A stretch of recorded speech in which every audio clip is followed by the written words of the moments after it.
नमस्कार, news our के खास कार्यक्रम आमना सामना में आपका स्वागत है। मैं हूं देवेंद्र कुशवाहा।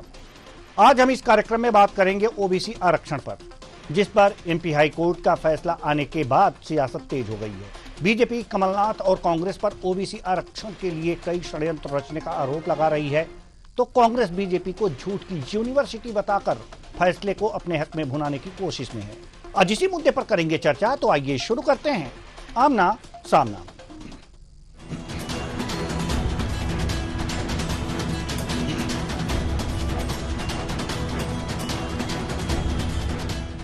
मध्य प्रदेश कांग्रेस अध्यक्ष जीतू पटवारी ने कहा है कि 27% ओबीसी आरक्षण के मामले पर बीजेपी ने हमेशा गुमराह किया है। हाईकोर्ट के आदेश से फिर स्पष्ट हुआ है कि बीजेपी ने ओबीसी आरक्षण समाप्त करने का षड्यंत्र किया है। मध्य प्रदेश लोक सेवा संशोधन अधिनियम 2019 के माध्यम से कांग्रेस की तत्कालीन कमलनाथ सरकार ने ओबीसी आरक्षण बढ़ाकर 27% किया था। जीतू पटवारी ने कहा है कि वे फिर कह रहे हैं कि बीजेपी संविधान विरोधी है। बीजेपी की सत्ता आरक्षण खत्म करना चाहती है। बीजेपी पिछड़े और शोषित वर्ग के भी खिलाफ है। सुनते हैं क्या कह रहे हैं पीसीसी चीफ जीतू पटवारी।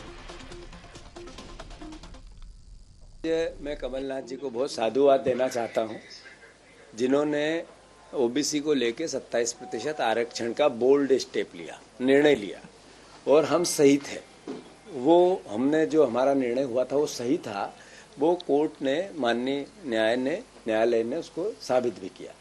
इस वक्त जितने ओबीसी परिवार के साथी हैं मध्य प्रदेश भर के, वो कमलनाथ जी को साधुवाद देना चाहिए, वो सरकार को साधुवाद देना चाहिए जिन्होंने ये बोल्ड स्टेप लिया। दूसरी बात, हमें फक्र है कि वो हमारी सरकार थी। मुझे दुख है कि शिवराज जी मुख्यमंत्री बने, अभी मोहन यादव जी बने। अगर आर्ग्यू की पूरी प्रोसीडिंग निकालें वकीलों की, तो जो सरकार के वकील थे उसको पूरा समय समय पे रोकने में लगे रहे, अलग अलग तरीके से उसमें भ्रम पैदा करने लगे। ये जो 13% पद रोकना, जो ओबीसी के पदों को सरकारी नौकरियों में रोकना, ये कोई कोर्ट का निर्देश नहीं था। ये वकील चिल्ला रहा था बार बार, जो कोर्ट की ब्रीफिंग में है कि हम 13%, तो उन्होंने कहा ये सरकार का मामला है, हमारा नहीं, हम नहीं बोलेंगे। बीजेपी के मीडिया प्रभारी आशीष अग्रवाल का कहना है कि पार्टी हमेशा ओबीसी के आरक्षण के समर्थन में रही है। हमने हमेशा प्रयास किया है कि उनको उनका अधिकार मिले। कमलनाथ के समय ये जो अन्याय हुआ था वो उस वर्ग के साथ हुआ था। उस समय सरकार ने ढंग से न्यायालय के समक्ष उनका पक्ष नहीं रखा और गलत जानकारी दी। अब धीरे धीरे सरकार के प्रयास से और न्यायालय के आदेश से रास्ता साफ हो रहा है। आइए सुनते हैं आशीष अग्रवाल, मीडिया प्रभारी बीजेपी मध्य प्रदेश, क्या कुछ कह रहे हैं। देखिए, भारतीय जनता पार्टी सदैव ओबीसी के आरक्षण के समर्थन में रही है और हमने हमेशा ये प्रयास किया कि उनको उनका अधिकार मिले। कमलनाथ के समय ये जो अन्याय था वो उस वर्ग के साथ हुआ, ना उसके लिए ढंग से न्यायालय में पक्ष रखा गया और गलत जानकारी दी गई। अब शनय शनय सरकार के प्रयास से, न्यायालय के आदेशों से ये रास्ता साफ हो रहा है और बहुत जल्दी ये जो सपना जो सबने मिलकर देखा था वो पूरा होगा। तो आज इसी मुद्दे पर करेंगे चर्चा, और चर्चा के लिए हमारे साथ जो मेहमान जुड़े हुए हैं उनसे आपका परिचय करा दें। आशीष तिवारी जी, बीजेपी प्रवक्ता, बहुत बहुत स्वागत है आपका हमारे इस कार्यक्रम में। केदार शंकर सिरोही जी, कांग्रेस प्रवक्ता, आपका भी बहुत बहुत स्वागत है हमारे इस कार्यक्रम में। विनोद मिश्रा जी, वरिष्ठ पत्रकार, आपका भी बहुत बहुत स्वागत है हमारे इस कार्यक्रम में। लगातार आरोप लग रहे हैं, आशीष तिवारी जी बीजेपी प्रवक्ता, पहला सवाल आपसे। लगातार आरोप लग रहे हैं, लेकिन 27% आरक्षण का जो मामला था कमलनाथ की सरकार में, उन्होंने जो चुनावी वादा किया था उसके बाद से उन्होंने विधानसभा में पास कर इस आरक्षण को लागू किया और किसी कारणवश सरकार उनकी गिर गई। लेकिन 27% आरक्षण की जहां तक बात है, ये तो लागू करने का श्रेय जो है कांग्रेस को ही जाता है। ऐसे में बीजेपी इसका श्रेय कैसे ले रही है, हमें ये आपसे समझना है जी। की बात जब उठती है तो हमें ध्यान में आता है कि कमलनाथ जी की जब सरकार हुआ करती थी उस समय पर माननीय न्यायालय के समक्ष पक्ष रखने की बात थी और किस तरीके से इनके द्वारा पक्ष रखा गया कि वह कार्यवाही ही आगे नहीं बढ़ पाई और व्यवस्थित तरीके से ये जो आरक्षण की प्रक्रिया थी वो पूर्ण नहीं हो पाई। साथ ही साथ आपको ध्यान होगा कि भारतीय जनता पार्टी एक ही लक्ष्य को लेकर आगे बढ़ी और वो लक्ष्य था सबका साथ सबका विकास, सबका साथ सबका विकास। तो इस लक्ष्य के साथ हम आगे बढ़े और हमने इस प्रदेश के अंदर कोई भी जाति वर्ग रही हो, उन सभी जाति वर्गों के जो कहना चाहिए उनको मजबूती देना, उनको ताकत देना, उनके विकास के लिए यदि लड़ाई लड़ी तो भारतीय जनता पार्टी की सरकार ने लड़ी। और जहां तक कांग्रेस के आरोपों की बात है तो कांग्रेस को अपने उन 15 महीने के कार्यकाल को याद करना पड़ेगा कि क्या परिस्थितियां इस प्रदेश के अंदर निर्मित हो गई थी और उनकी सरकार गिर गई। तो एक बात और ध्यान में आती है, मैं ऐसी कोई बात नहीं करूंगा जो विषय से हटके हो, मैं संविधान की बात करूंगा। आप संविधान के मुद्दे पर बोलते हैं और जब संविधान के मुद्दे पर बोलते हैं तो मैं इनको याद दिलाना चाहता हूँ, संविधान परिवर्तन की यदि बात सबसे पहले किसी ने कही थी तो वो करी थी स्वर्गीय श्री राजीव गांधी जी ने। उनका एक वीडियो भी मैं पिछले कई दिनों से सोशल मीडिया पर देख रहा हूँ कि आवश्यकता पड़ेगी तो संविधान में परिवर्तन करेंगे, परंतु इन्होंने आरोप लगाने का काम क्या किया कि भारतीय जनता पार्टी इस प्रकार की बात कर रही है। तो भारतीय जनता पार्टी संविधान की मंशा के अनुसार, हम डॉक्टर अंबेडकर की मंशा के अनुसार इस देश को चलाना चाहती है, चला रही है। साथ ही साथ एक बात और स्पष्ट है, 27% आरक्षण की जहां तक बात है तो इस आरक्षण की लड़ाई को यदि मजबूती के साथ माननीय न्यायालय में रखा तो वो भारतीय जनता पार्टी की सरकार ने रखा और आज इसी का परिणाम है कि 27% आरक्षण के साथ में चुनाव भी हुए और हमने तो उसको व्यवस्थित तरीके से लागू करने का प्रयास किया और कर रहे हैं। मैं तो ये कहूंगा कि कांग्रेस कम से कम आरोप प्रत्यारोप बंद करे और जो सरकार की अच्छी नीतियां हैं उन्हें अच्छे से अच्छा कहने की शक्ति अर्जित करे। जी, केदार शंकर सिरोही जी, हम आपके पास आना चाहेंगे। इन्होंने तो अपनी बात तो रख दी कि ठीक है लागू तो किया, लेकिन सरकार के सामने ठीक तरीके से पक्ष प्रस्तुत नहीं किया और इसलिए ये मामला पेंडिंग रहा। अब आप क्या कहना चाहेंगे?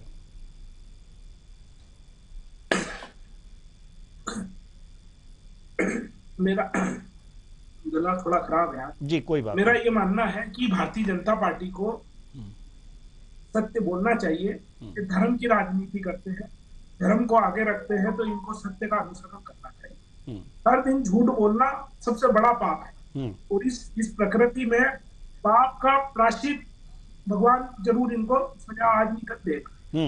भारतीय जनता पार्टी ओबीसी के आरक्षण पे मत जाइए, ओबीसी के आरक्षण की बजाय पूरे आरक्षण, पूरा आरक्षण आता कहां से? संविधान से आता।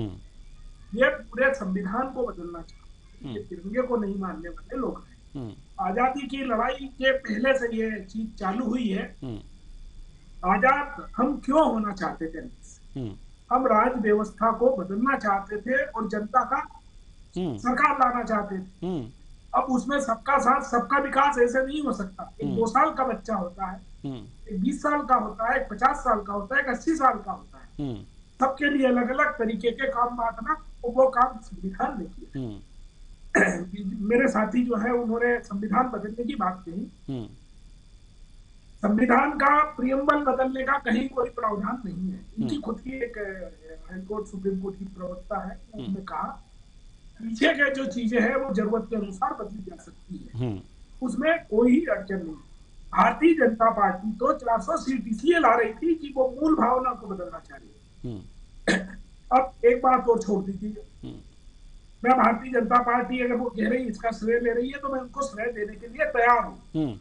अब वो यहाँ पर ये कह दे कि मध्य प्रदेश में जितनी संख्या उस आधार पर ये आरक्षण दे दे।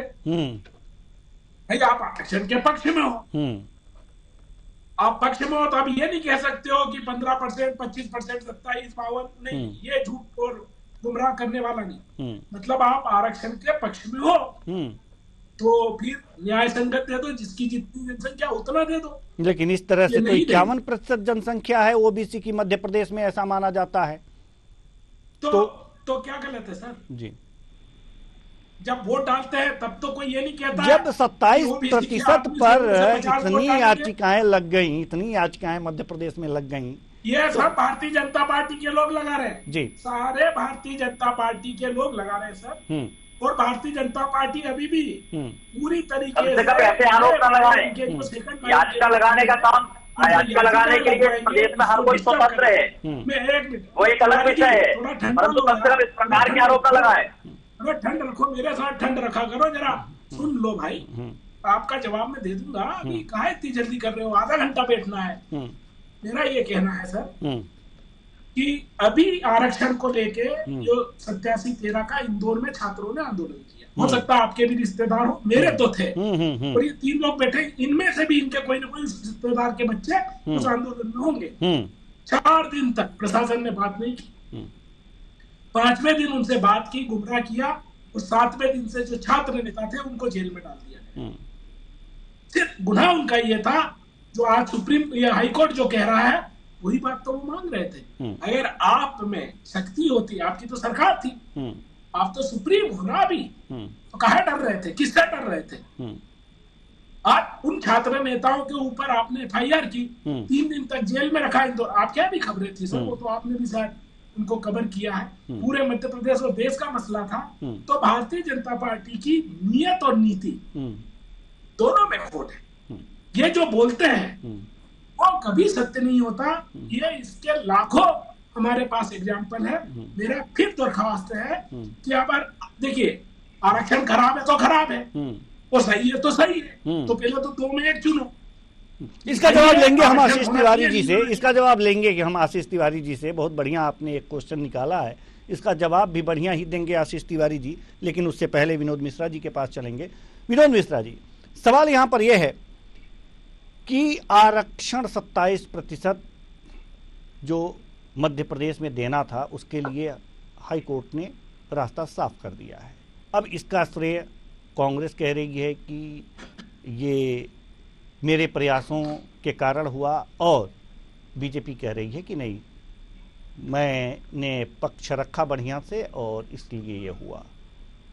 हम किसको माने कि कौन किसके प्रयासों से यह 27% का जो ओबीसी आरक्षण का मामला है वो रास्ता साफ हुआ है?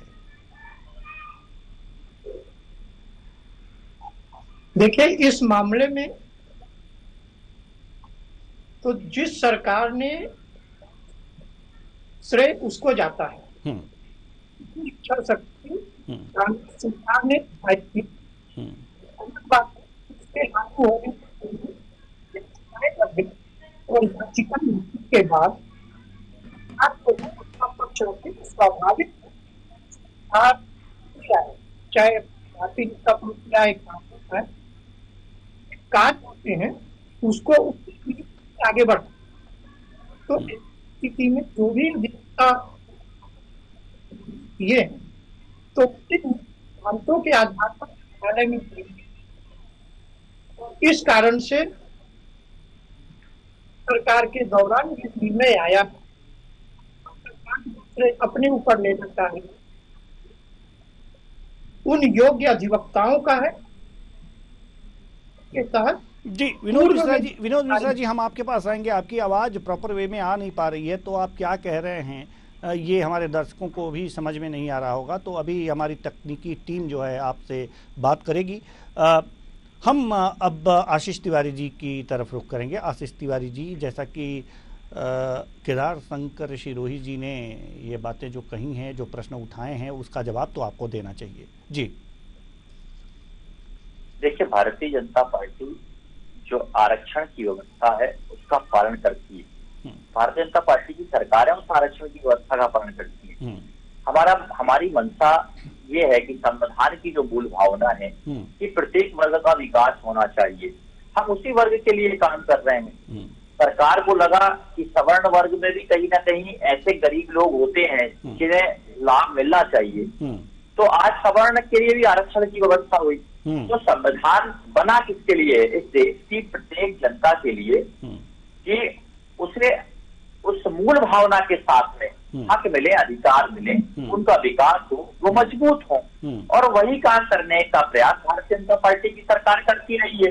अब आप बात करेंगे कांग्रेस की, तो कांग्रेस के जमाने में आप देखें कि कांग्रेस जहां जातियों में बांटने की बात करती है, कभी धर्म की बात करती है, तो बहुत स्पष्ट रूप से कहता हूं कि आप जब सनातन की बात करते हैं तो हम सनातन होने में भी, सनातनी होने में भी अपने आप को गर्व महसूस करते हैं, और मैं मानता हूँ कि सारा वर्ग सनातनी है और हम सब मिलकर उस व्यवस्था को चला रहे हैं। तो मुझे ऐसा लगता है कम से कम कानून की जो मंशा थी इस देश के अंदर, उस मंशा के अनुसार आप उस बात को स्पष्ट रूप से कहने का प्रयास करें। दूसरी बात एक और है, आरक्षण इस देश की वह व्यवस्था है जिस व्यवस्था के अंतर्गत कमजोर वर्ग के लोगों को लाभ मिले, कमजोर वर्ग जो मजबूती के साथ समाज की मुख्य धारा के साथ आगे बढ़ सके।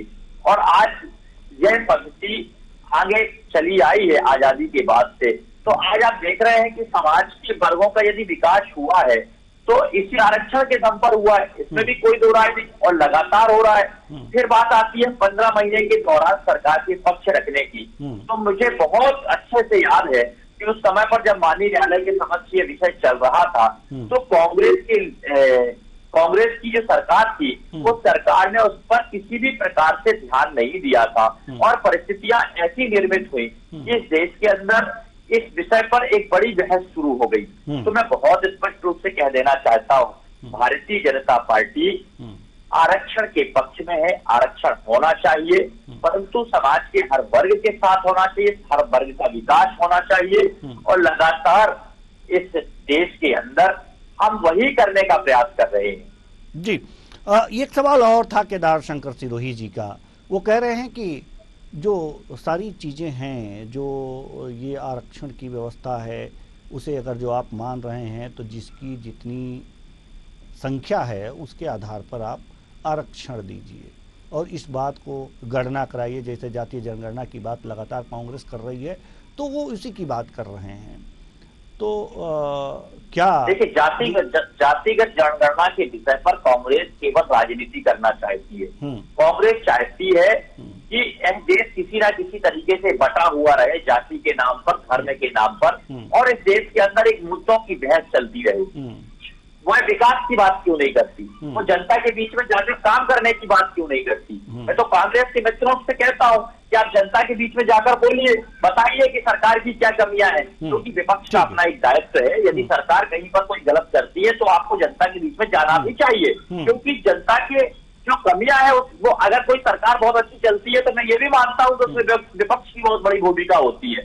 परंतु आज वर्तमान में मध्य प्रदेश के अंदर विपक्ष की क्या स्थिति है कि आज जनता के मुद्दों को लेकर आप कोई चर्चा नहीं करते। आप जब विधानसभा के अंदर बात होती है तो उस समय भी आप चर्चा नहीं करते, आपके विधायकगण हो हल्ला करते हैं। और मैं ये कहना चाहता हूं, आप आरोप लगाना बंद करिए, काम करके दिखाइए, काम करिए। और इतने लंबे समय से अभी हम जनता के बीच में हैं, जनता के साथ में खड़े रहे, तो आज हम सरकार में हैं, तो आप भी जनता के बीच में जाकर काम करिए, क्योंकि हम सब कहीं ना कहीं जनता के लिए बने हैं। मगर तो काम करिए, बातें मत करिए। और आप लगातार केवल बातें करने का प्रयास कर रहे हैं। और मैं ये कहना चाहता हूं, ये जो मुद्दा है, ये मुद्दा वास्तव में बहुत अच्छा मुद्दा है, परंतु इस मुद्दे को भटकाने का काम मत करिए, इस मुद्दे पर काम करिए। केदार शंकर सिरोही जी से हम चाहेंगे कि एक और सवाल का जवाब हम आपसे चाहेंगे, उसके बाद से हम विनोद मिश्रा जी के पास आएंगे। हालांकि तकनीकी खामी दूर कर ली गई है, आएंगे हम आपके पास, लेकिन एक सवाल बहुत ज़रूरी है जो पूछना है। आप लोग बात करते हैं जब जातीय जनगणना की, आरक्षण की, जिसकी जितनी भागीदारी उतनी हिस्सेदारी की बात करते हैं, तो सिर्फ जैसा कि अभी आपने बताया कि मूल भावना है कि कुछ बच्चे होते हैं, कुछ वयस्क होते हैं, कुछ किशोर होते हैं, कुछ ओल्ड एज के होते हैं, ज़्यादा बड़े होते हैं, उसके अनुसार सबकी व्यवस्था करनी चाहिए। सवाल यहाँ पर यह है कि ये भागीदारी के अनुसार थोड़ी होता है, कौन दबा हुआ है, कौन कुचला है, कितने प्रतिशत। अगर जो आप कह रहे हैं कि अगर जो 51% ओबीसी है यहाँ पर, हालांकि बात 27% आरक्षण की हो रही है, लेकिन अब आरक्षण की बात ये भी है तो ये हमारे मन में क्वेश्चन आया है, तो इसका हम जवाब आपसे चाहेंगे क्योंकि कांग्रेस के प्रवक्ता हैं आप। 51% यहाँ पर आबादी है ऐसा माना जाता है मध्य प्रदेश में। 51% आपके अनुसार अगर जो आरक्षण दे दिया जाए तो क्या इसमें क्रीमी लेयर नहीं होंगे? ये सभी दबे कुचले हैं क्या? नहीं, सभी दबे कुचले हैं क्या 51% में जो ओबीसी में हैं? या फिर जो SC ST में है जिनकी उनकी संख्या होगी, तो क्या वो भी दबे कुचले हैं कि आप एक जनगणना कराएंगे और उस दबे कुछ सबको उसके अनुसार से आरक्षण बांट देंगे? जी सर, मैं इसका पूरा आंसर जी जी जी तिवारी साहब ने कहा जी कि हम लोग राजनीति कर रहे हैं, हम लोग रजिस्टर्ड राजनीतिक पार्टी है, बहुत देश की सबसे पुरानी पार्टी है, और मैं भाजपा से भी कहूंगा कि वो भी राजनीति, हमारा लोकतंत्र राजनीति के अंदर है। आप राजनीति करिए और अपना जो जातिगत जनगणना है वो शुरू करा दीजिए। जातिगत जनगणना अभी हम 4 लोग बैठे हैं सर, सबके नाम के आगे अपनी अपनी जाति या सरनेम को इंडिकेट करने वाले सरनेम लगे हैं। अभी हम हमारे देश में ये प्राचीन काल से व्यवस्था चली है, बिल्कुल। अब धीरे धीरे कम हुई है, छुआछूत, भेदभाव, तो शादियां नहीं होती थी, एक दूसरे के घर में नहीं जाते थे, अब तो कम हुआ है और हम इसी को कम करते करते आगे बढ़ रहे हैं। तो यहाँ पर भारतीय जनता पार्टी को ये बात नहीं करनी चाहिए, उन्हें जरूर गाँव की और हमारी जो संरचना है भारतीय समाज की पढ़नी चाहिए, देखनी चाहिए जी। फिर इसी से रिलेटेड सर आपका जवाब था, आपके उसका जवाब है कि आप पहले तो जिसकी जितनी संख्या है, A क्लास का, B से, B का, C का और D का, सबको बराबर दे, सबके पास भगवान ने एक जैसा मस्तिष्क दिया है, शरीर एक जैसा दिया है, टैलेंट की कोई कमी नहीं, हर वर्ग में से एक व्यक्ति कहीं न कहीं शिखर पे बैठा है। इसका मतलब यह है कि भगवान ने कोई पक्षपात नहीं किया, बुद्धि में, नीचे शिक्षा में पक्षपात है। तो उसके लिए जब कैटेगरी A डिफाइन हो जाए तो फिर आप जैसे वरिष्ठ लोग हैं और भी देश में अच्छे चिंतक है, वो बैठ के उसके अंदर की जो समानता लाने की बात है उस पर भी बात की जा सकती है। तो राहुल जी जो एक्सरे की बात करते हैं जातिगत जनगणना की सर, वो यही कह रहे हैं कि OBC में मैं हूँ, मेरे पास अच्छी किसानी की खेती हम लोग कर रहे हैं तो हमारा अलग है, मेरे ही एक रिश्तेदार है तो उससे कमजोर, और मेरे एक रिश्तेदार है तो उससे 10 गुना बढ़े। तो ये चीजों को जब तक हम एक्सरे नहीं करेंगे, जनगणना नहीं करेंगे, जब तक डेटा नहीं आएगा हम लोग प्लानिंग नहीं कर पाएंगे सर जी। हमारे साथ विनोद मिश्रा जी वरिष्ठ पत्रकार हमारे साथ जुड़े हुए हैं। पहले तो आप अपनी बात पूरी कर लीजिए, जो अधूरा रह गया था प्रश्न का जवाब, उसके बाद से हम अगला सवाल करते हैं। देखिए जहाँ तक बात है कि 27% आरक्षण का श्रेय किसे जाना चाहिए, तो स्वाभाविक है 2019 में कांग्रेस सरकार ने आरक्षण लागू किया, तो उस नाते तो यह श्रेय इनको ही जाना चाहिए, कांग्रेस को। किन्हीं कारणों से जनहित याचिका लगी और सरकार का पक्ष जो रखने का मौका मिला वो भारतीय जनता पार्टी को मिला।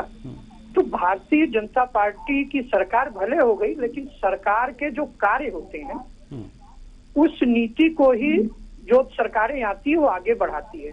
यदि ऐसा कोई विशेष निर्देश भारतीय जनता पार्टी ने अपने अधिवक्ताओं को दिया हो तब तो वो श्रेय ले सकती है, अन्यथा दूसरी नजर में यदि श्रेय जाता है तो उन योग्य अधिवक्ताओं को जाता है जिन्होंने इसकी पैरवी की है। सरकार का पक्ष रखना अलग बात है, लेकिन उन अधिवक्ताओं को ही श्रेय है, अन्यथा भारतीय जनता पार्टी को तो ये श्रेय इस मामले में तो नहीं दिया जा सकता, ऐसा मेरा मानना। इस मामले में श्रेय नहीं दिया जा सकता। आशीष तिवारी जी, आप कुछ कहना चाहेंगे इस पर, क्योंकि समय नहीं है, और अगर जो आप कुछ कहना चाहें तो अपनी बात रखें। देखिए, आरक्षण का जहाँ तक विषय आता है तो इस विषय को लेकर न्यायालय के अंदर की लड़ाई है वो हमने लड़ी, तो निश्चित तौर पर जब हमने उस लड़ाई को व्यवस्थित रूप से लड़ा है तो वो लड़ाई का श्रेय भी हम लेंगे और लड़ाई की चर्चा भी हम करेंगे।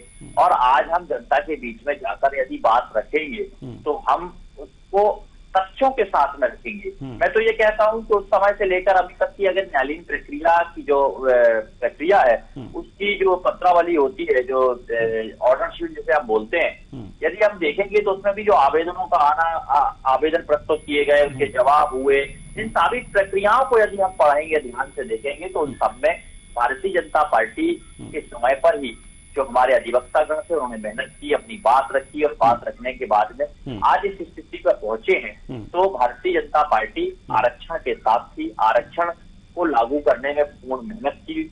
हम सरकार, हमारी सरकार हर वर्ग को एक साथ आगे बढ़ते हुए देखना चाहती है, उस पर काम कर रही है, तो निश्चित तौर पर इस प्रदेश की जनता का विश्वास भी हमारे प्रति है और विश्वास को हम बनाए रखेंगे। जी, आरक्षण का जो श्रेय है वो बीजेपी लेना चाहती है। विनोद मिश्रा जी, आपको कुछ अपनी बात रखनी है? देखिए, मैंने पहले भी ये कहा है कि भारतीय जनता पार्टी ऐसी कौन सी नीति या ऐसी कौन सी रिप्लाई के लिए अपने अधिवक्ताओं को अधिकृत करके बताई कि इसे आप इस ढंग से लड़िए, अन्यथा ये उन अधिवक्ताओं की योग्यता के लिए उनको श्रेय जाएगा, अधिवक्ताओं को। मेरा बिल्कुल केवल ये कहना है जी, विश्लेषण उनका है, उन्होंने पक्ष रखा है तो ये अधिवक्ताओं का है। हालांकि इनके सरकार में ये बातें हुई हैं, फैसला आया है, तो बीजेपी अपना पक्ष ले रही है तो उसका और कांग्रेस वो जनता के समक्ष रखेगी। जी रखेगी। और कांग्रेस इसलिए इसका श्रेय लेना चाहती है कि इसने पहले ही पारित किया 2019 में और ये मामला तब से लटका, तो 27% आरक्षण अब आकर के मिला, चाहे किसी के प्रयासों से, तो वो शुरू करने का श्रेय कांग्रेस लेना चाहती है। तो अब चूंकि समय नहीं है, नहीं तो इस चर्चा को और आगे बढ़ाते हैं। बहुत बहुत धन्यवाद सभी मेहमानों का, आप आए और अपने अपने विचार साझा किए। तो सवाल यहां पर यह है कि 27% आरक्षण का रास्ता साफ तो हो गया है, लेकिन इसका श्रेय किसे दिया जाए, कौन श्रेय ले? कांग्रेस कह रही है कि हम श्रेय लेना चाहते हैं क्योंकि हमने शुरुआत की और जो सदन में हमने पास किया 2019 में। बीजेपी कह रही है कि हमारे शासनकाल में हुआ, हमने अपने वकीलों से सही पक्ष रखवाया, वकीलों ने सरकार का सही पक्ष रखा, सही तरीके से रखा। कांग्रेस की जब सरकार थी 2019 में तो उन्होंने सही पक्ष नहीं रखा, इसलिए ये मामला लिंगर हो गया। तो सभी अपने अपने तरीके से पक्ष रखना चाहते हैं, अपना श्रेय लेना चाहते हैं, लेकिन ओबीसी वर्ग को 27% आरक्षण मिला, ये लाभ ओबीसी के पक्ष में है। इसलिए ओबीसी अब किसे श्रेय देगा और कौन पार्टी ये समझाने में कामयाब होगी कि हमने ये हमारे प्रयासों से 27% आरक्षण हुआ है, ये देखने वाली बात। फिलहाल इस कार्यक्रम में इतना ही, मुझे दीजिए इजाजत।